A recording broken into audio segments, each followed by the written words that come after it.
스카이어 서프 타임즈 2023년 10월 8일 파트 2 더골 성공 사례를 소개하도록 하겠습니다.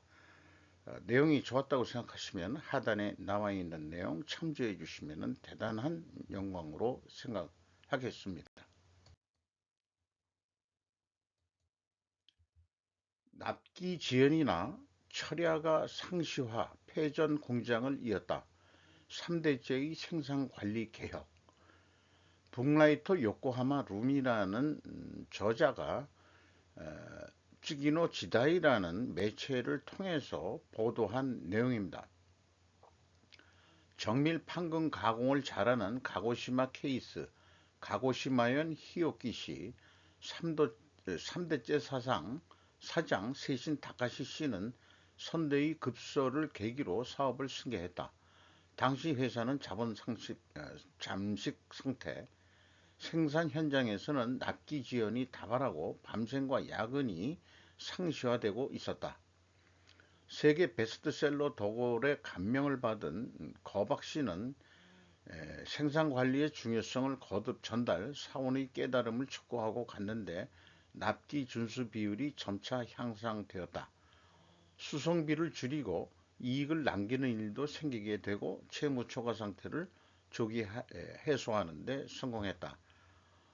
나무공업으로 창업 2대째는 반도체와 식품관계의 부품 제조로 전환이 됐다. 현재는 종업원 50명으로 월 5,000개, 2만 5천 점의 부품을 팀워크에 의해서 제조하고 있다. 기계로 금속판을 자르고 구부리고 하는 것이 끝이 아니라 장인의 손 작업도 필요한 복잡한 형상의 부품을 만드는 것을 자랑으로 여기고 있다. 2대째의 급소로 사업 승계, 폐전이라고 만류하는 사람도 있었다. 당시 가고시마 케이스는 채무 초과 상태였고 리먼 사태를 계기로 설비 투자의 상환이 커지고 회사의 실적이 악화되고 있었다고 전반적으로 지금 매우 곤란한 상황에 있었던 그런 상황을 먼저 소개를 했습니다. 그런데 이 3대째 이 가고시마 케이스라는 어떤 소기업을 인수한 3대 사장은 경영 컨설팅도 받지 않고 오로지 도골책 한 권이 끼친 역량에 의해서 이렇게 관리 개혁을 했다는 얘기예요. 국내에서 제약이론 경영의 성공담이 가시화될 기사화죠. 될 날이 오기를 저는 기대해 마지 않습니다.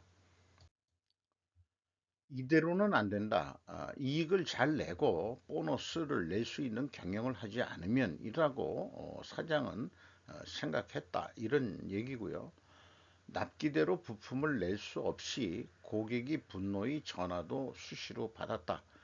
이런 얘기를 하면서 월산 5천 개, 2만 5천 점의 부품을 차질 없이 납기를 맞추도록 제조하기 위해서는 공정 및 부품의 나열하는 방법을 고안하고 진척을 면밀히 관리해야 한다. 매일 부품의 손대기 시간, 부품을 찾을 시간도 상당한 것이 되고 있었다. 공정이 좀 밀린다는 얘기죠. 그 다음에 그 부품 찾는 시간도 문제다 이런 얘기예요.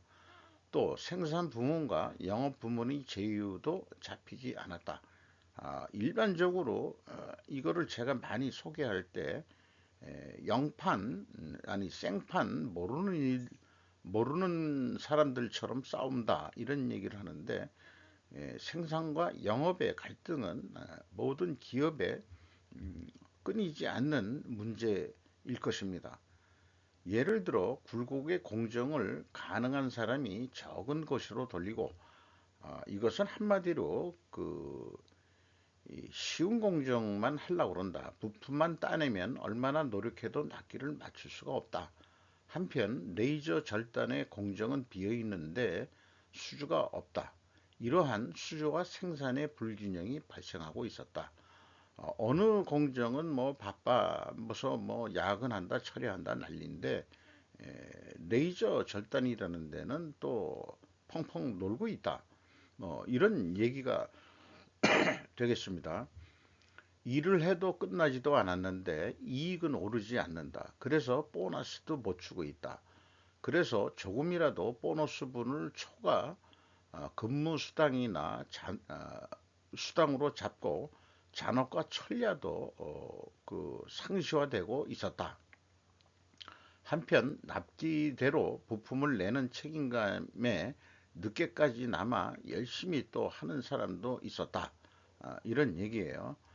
이 젊은 사람이 35세의 현재 사장인데 그래도 그 요코하마에서 그 큰 그 공장에 다녔던 아들이었던 모양입니다. 3대째.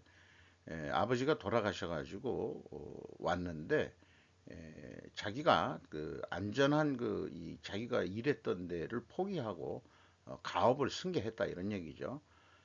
요거 뭐 케이스를 가고시마 케이스 대표이사 사장 사코 노부다카라고 했는데 번역할 때마다 약간씩 좀 틀려지는 거 뭐 제 탓이라기보다도 AI의 번역 기능으로 좀 양해를 해주시기 바랍니다. 도골과의 만남, 생산 체제의 전체 최적을 목표로 하나의 공정의 생산성을 높여도 다음 공정의 생산성이 떨어지면 생산 금액은 낮은 수준에서 정점이 되어버립니다. 생산성을 높이고 최종적인 출하량을 늘리는 것이 중요합니다. 그 때문에 생산 체제의 전체 최적을 생각하라고 일러주는 책이었다. 제약이론 경영은 전체 최적의 관점으로 생산 관리를 해야 된다는 거로 간략하게 얘기할 수 있겠어요. 바로 자사의 과제 해결에 딱 맞는 내용이었다라고 소개를 하고 있습니다. 우선 생산 관리를 주도하는 생산 관리과를 하나 만드는 모양이에요. 생산과 영업이 있는데 생산 관리과를 만든 모양입니다.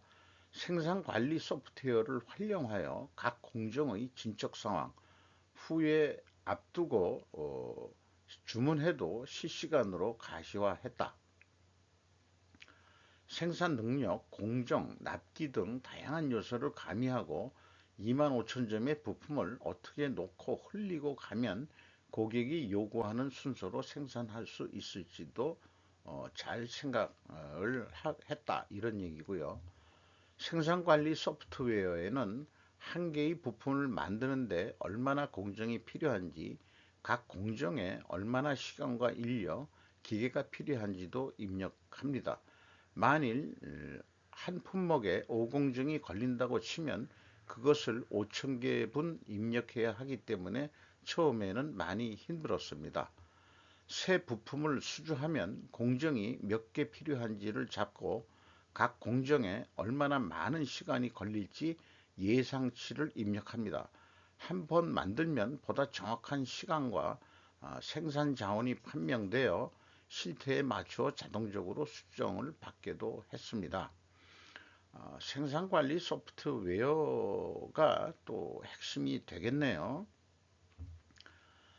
그 외에도 재료 및 제품의 나열하는 방법을 개선하거나 완성한 부품을 정리하고 진열, 선반에 이 정리정돈하는 등 수많은 그 개선을 진행을 했다라고 소개를 하고 있습니다.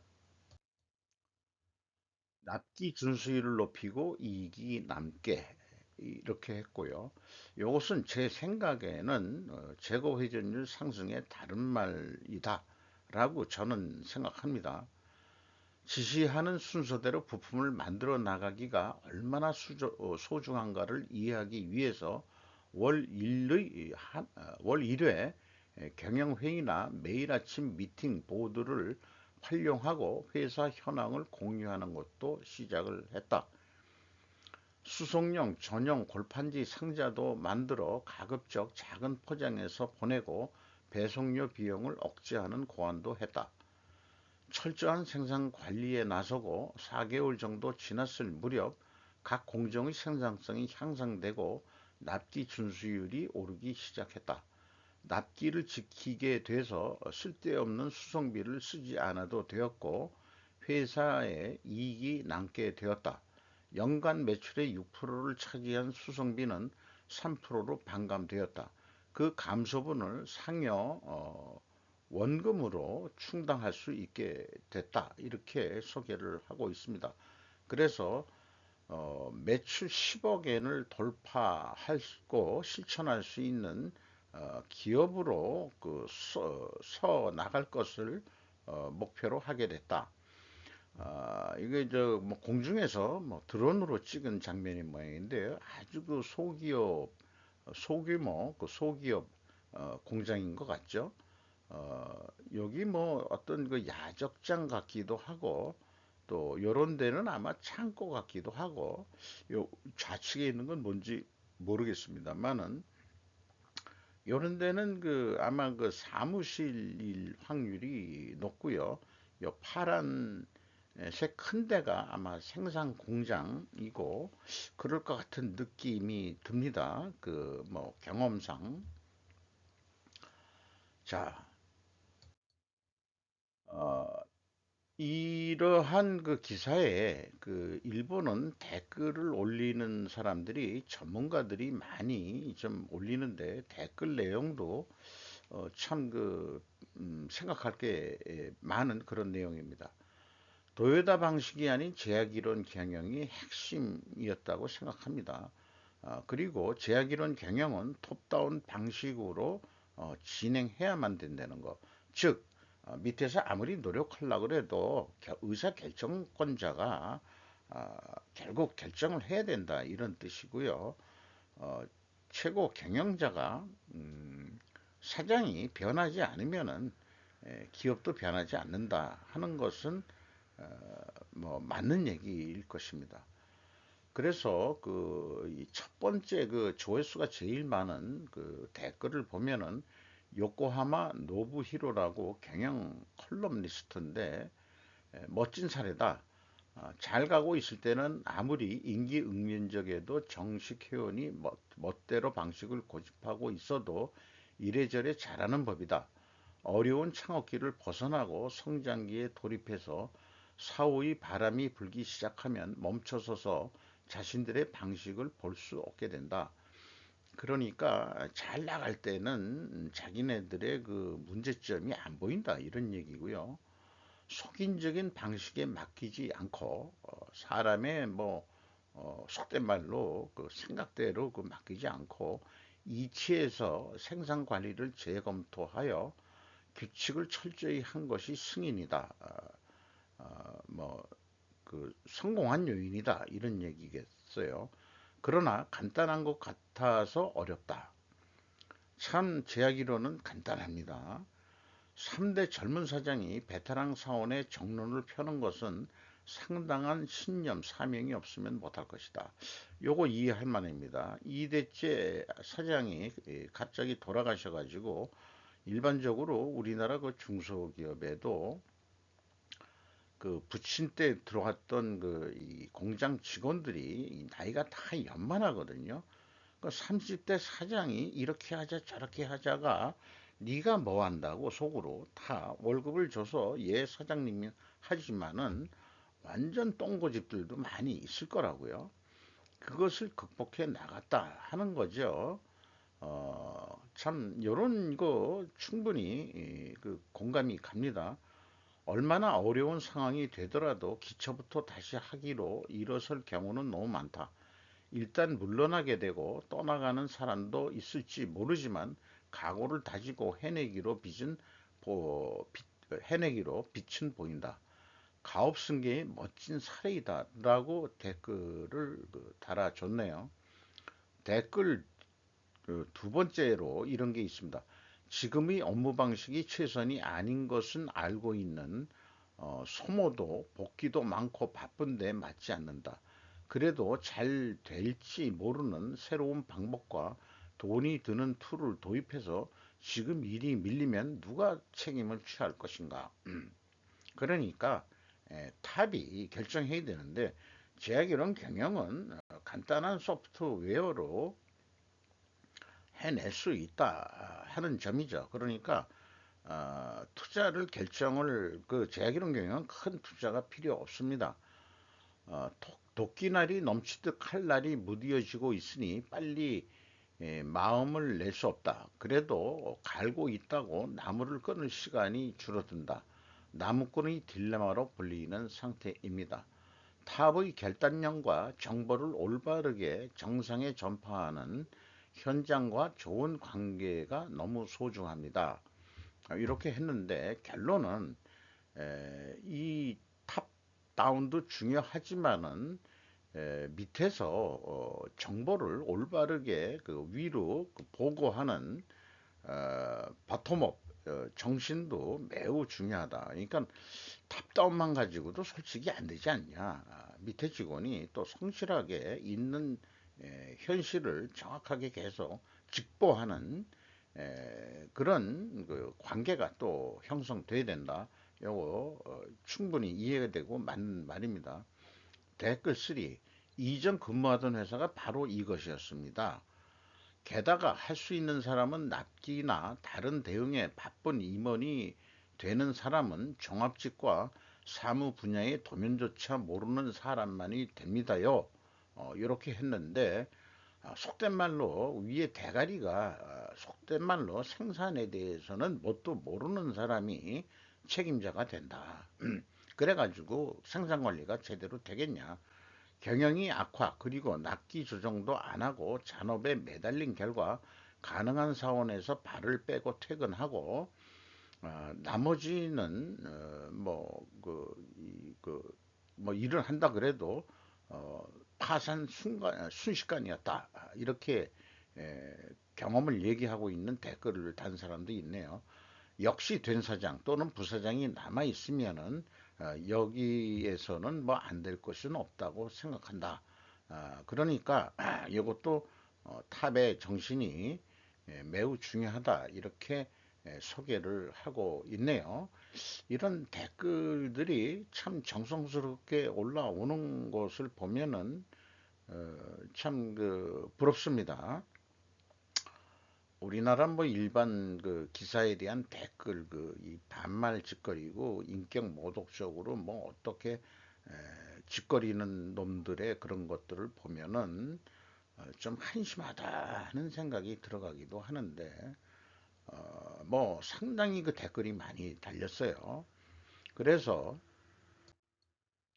제약이론 경영평가의 제약은 원가 회계임은 강조되지 않는 요거는 이제 제가 생각을 해 본 건데 회계 얘기는 안 나왔죠. 유대인 골드랩 박사의 제약이론 경영은 생산관리에서 시작된 것은 맞습니다. 그 생산관리를 개선하려면 현장을 모르고서는 안 되겠죠. 그래서 저의 스루프 손익 분석은 그 내부를 들여다 볼 수는 없습니다.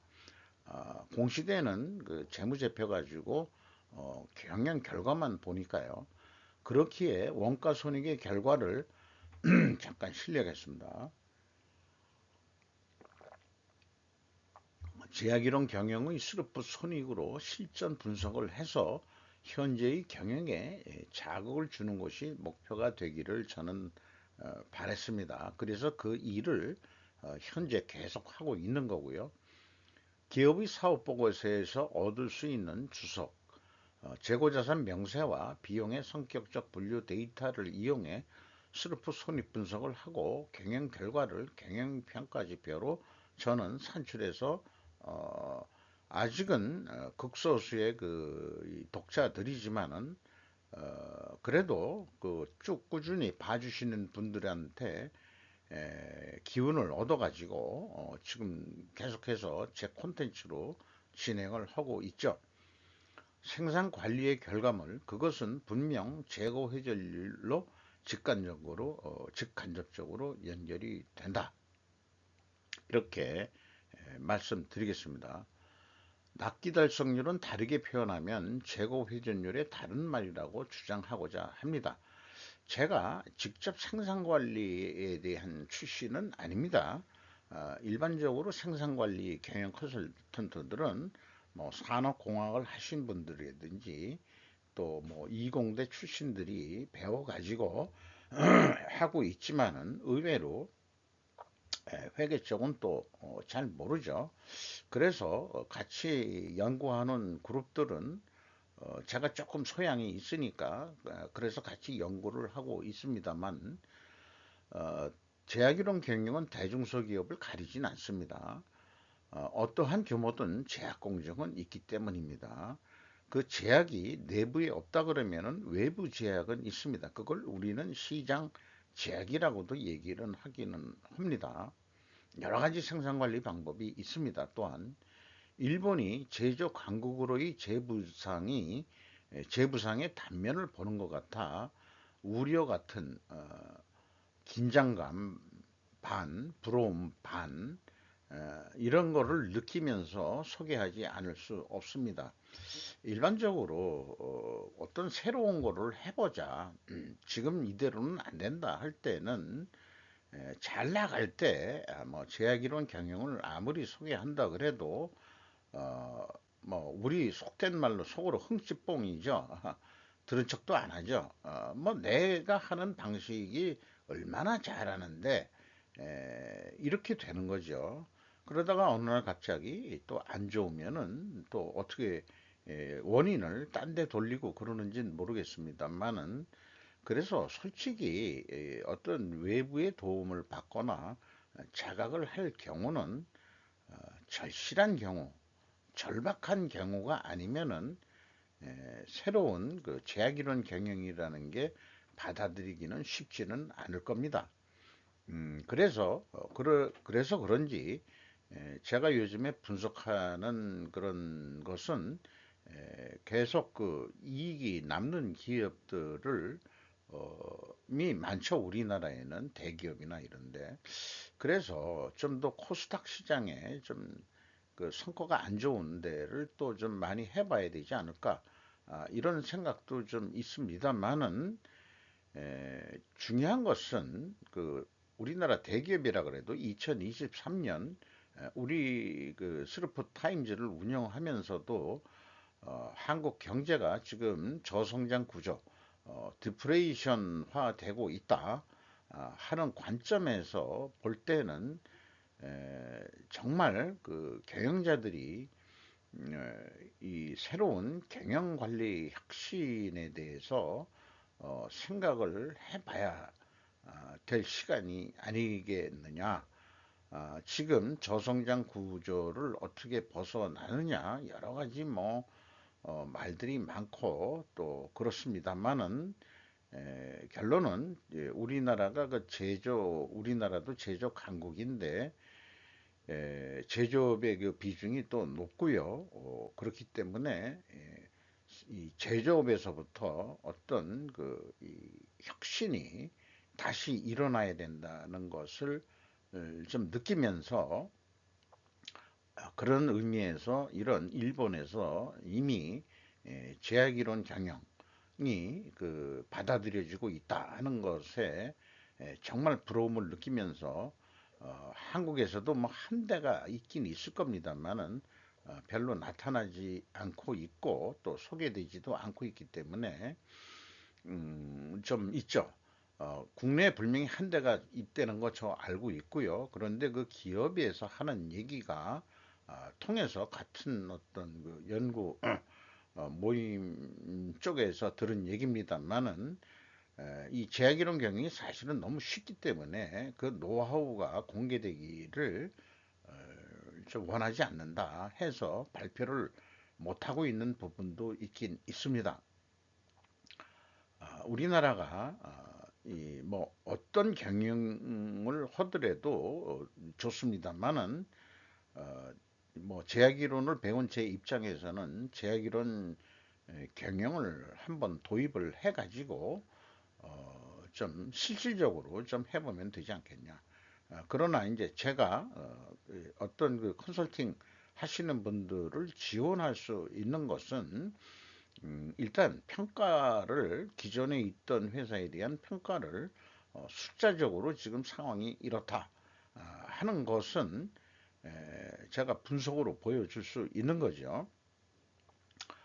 그 점을 뭐 저희 콘텐츠로 좀 보고 있는 중이고, 어떤 분들은 이 납기 달성률하고 재고 회전율을 연결을 좀 안 하시는 분들이 있을 수 있어요. 그러나 납기 달성률을 다른 측면에서 보면은 재고 회전율하고 같은 말이라고 저는 그렇게 간주를 해버립니다. 그래서 재고 회전율을 저는 계속 높여라라는 식으로 표현하죠. 왜냐? 분석을 하면서 나오시는 것은 납기 달성률을 사업 보고서 같은데 어떻게 표현할 수가 없죠. 그러니까 그것을 저는 뭐로 측정을 하냐 그러면 재고 회전율로 측정을 하는 것입니다. 그러니까 전체 재고 저기 납기 달성률이죠. 부분적으로는 어떤 거는 납기를 맞추고 어떤 거는 지연될 수도 있고 여러 가지가 있지만, 그래서 재고 전체 회전율로 가공비 배부 재고 자산만 그래서 하는 거죠. 원재료 같은 것은 필요가 없습니다.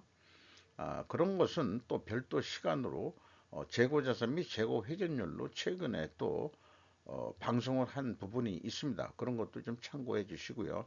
어쨌든 일본의 그 포털 사이트에서 이런 것을 하나 벌써 뉴스가 소개했다는 거, 위에 헤드라인으로 떴다는 것 자체가 매우 부럽다는 것을 말씀드리면서 소개를 마치도록 하겠습니다.